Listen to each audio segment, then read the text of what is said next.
Welcome to Hood Champion Boxing and Sports. In boxing, you find a way to win or you find a way to lose. Look, Jaron Ennis will become another Errol Spence if he doesn't move up now. And I'm not saying that to make fun of Errol Spence. I think very highly of Errol Spence. Everything Errol Spence has done as a professional fighter, he needs to be commended. There aren't many fighters who can go through a Vinny Pazienza type situation, an Errol Spence type situation, come back to the sport, become a champion, and dominate. But the bottom line with Jaron Boots Ennis and the correlation I'm drawing between him and Errol Spence is staying at a weight too long. Now, it's no secret that Errol Spence, like Jaron Boots Ennis, you can just look at how they're physically made and know that those guys are pretty big fellas, man. Kind of Devin Haney as well, another one. When you see Devin Haney, you're like, yo, that kid got to be about 200 pounds. So when you see Terrence Crawford, he's naturally slim. Like that's just genetically is how he's made up, right? So it's not meant for Terrence Crawford to be walking around at no damn 200 pounds. He's naturally a slim guy. I'm not saying that he doesn't have to cut weight. What I'm saying is, physically, I don't think he walks around bigger than Jaron Boots Ennis or bigger than Errol Spence. Jaron Boots Ennis and Errol Spence, I think, are in the same category.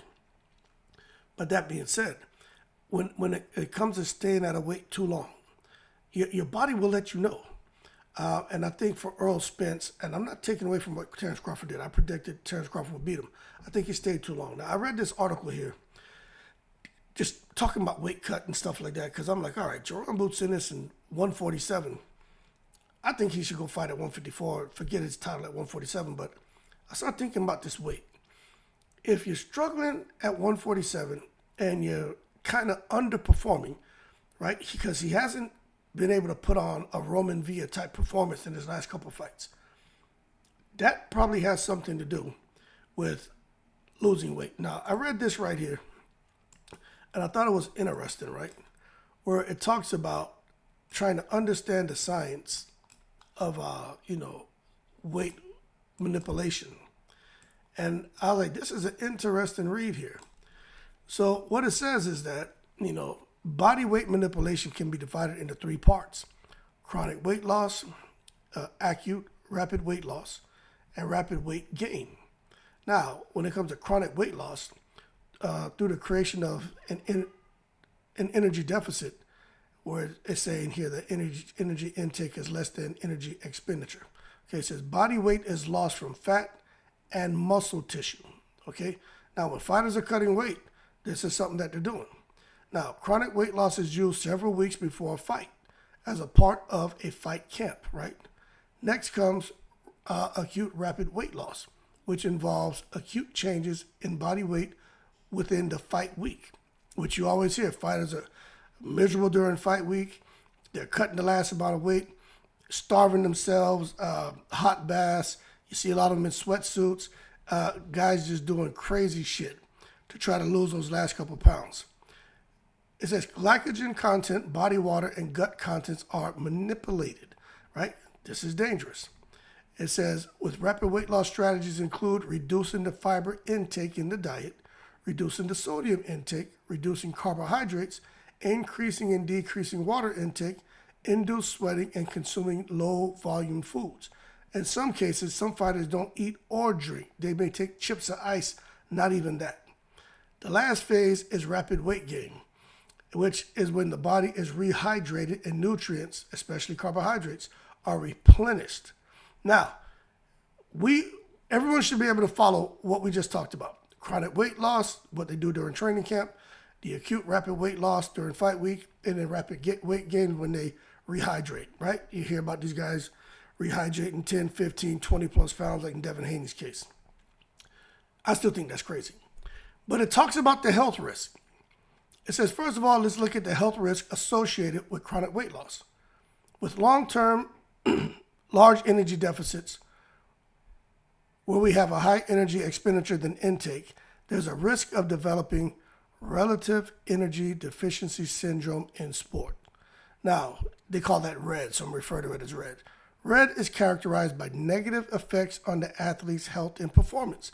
Now, I think this right here is where Boots Ennis is kind of falling into right now. The negative effects on his energy and performance as a result of cutting down to 147 and struggling to get to that weight. Same thing what we saw with Errol Spence. It's just Errol Spence had bottomed out, in my opinion, when he fought Terrence Crawford. And I think that could explain Jaron Boots Ennis not looking so great in his last two fights. It says health problems include, now this is for women, so, I mean, we got female fighters, so I'll talk about it. The menstrual cycle, absence of a cycle or a regular cycle, okay? This can become a very serious health issue for women. It says endocrine, this says metabolic, decrease in resting metabolic rate, hematological, psychological, depression, loss of motivation. Now, we know Errol Spence has talked about not being motivated, not wanting to go in the gym. Jaron Boots Ennis, he looks like he's lost a little bit of his motivation, some of his confidence. I'm not saying he's depressed at all, but I just think with some of these things they're talking about here as far as health risk, I think some of this has showed up in Errol Spence, and I think it's showing up in Jaron Boots Ennis right now. It talks about cardiovascular, reduced blood pressure, gastrointestinal, bloating, digestive problems, and immunological, frequent illness, dysfunctions. In terms of training adaptation and athlete performance, there is reduced endurance capacity, increased risk of injury, reduced training adherence, reduced coordination, reduced resting glycogen stores, suppressing muscle protein synthesis, and decrease in muscle strength.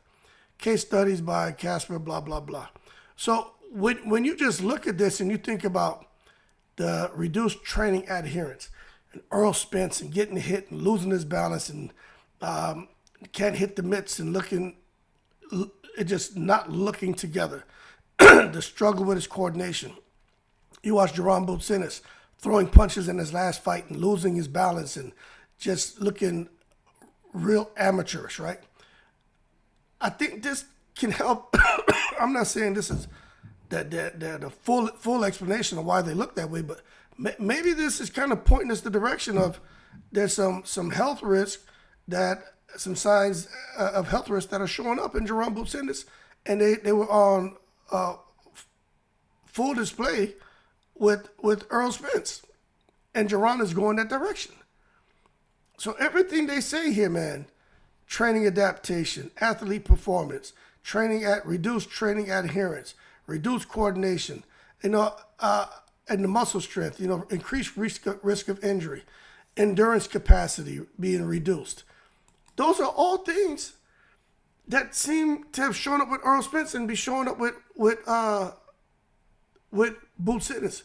Early signs for Boots, and again with Errol Spence, it was on full display. So I think after reading this, and again, I'm just having a conversation. I'm not telling you that I just came out here like goddamn Blue's Clues and solved the case. Like we're not in the goddamn, this is not Shaggy and Scooby-Doo out here and Inspector Gadget and shit. We're just having a conversation. But I do believe that Boots needs to get the hell up out of 147 because there are a lot of things they're talking about here as far as the health risk, etc., where I think has shown up with Boots Ennis. So the last thing you want is for him to come now and end up getting a concussion or having acute kidney injuries and different things, man. I just think and lacking concentration. Like this, look, they're talking about more of it right here. It says fighters may experience a decline in memory, concentration, self-esteem, and increase in confusion, depression, and aggression. I mean, these are things that they're talking about where I just feel we should be paying attention to. And someone in Jaron Boots Ennis' team need to get themselves spun up on and educated to have a better understanding of the fighter and what the fighter's going through. Anyway, let's see what happens with Jaron Boots Ennis. I just don't see him staying at 147 much longer. I don't. I understand what he's trying to do, but if these risks that he's taking by cutting that weight, if those signs are showing up, then he's not going to last at 147, people. He's not going to last. He's going to lose. And I'm not wishing bad. I'm just telling you, he's going to lose. His body's not going to respond. And that shit about in the corner where his dad's saying Boots isn't listening, it could be like losing concentration. paying attention to the crowd, not his corner in the fight, not paying attention. It could be as a result of cutting the weight and losing focus and stuff. In training camp, things not going the way they know what went wrong. It could be a result of cutting weight. All the signs are there that Jaron Boots Ennis is going to fall flat on his face. I'm telling y'all. Y'all can say, oh, hood champion, there you go. Oh, it's conspiracy theory. There you go, flipping over rocks, looking for shit. I'm just telling you, I'm a common sense man. The writing's on the wall. He's going to fall flat in his goddamn face. Y'all can sit there and take that how you want. You get spun up, and you explain to me why he's looking the way he's looking. You tell me. Don't come back just saying, screw you, hood champion, you bastard. You don't know what you're talking about. Nah. You come and you tell me. This is why he's looking the way he's been looking. Because he didn't fight elite opposition at 147. I think the real opponent for Jaron Boots Ennis is the weight cut in the breeze.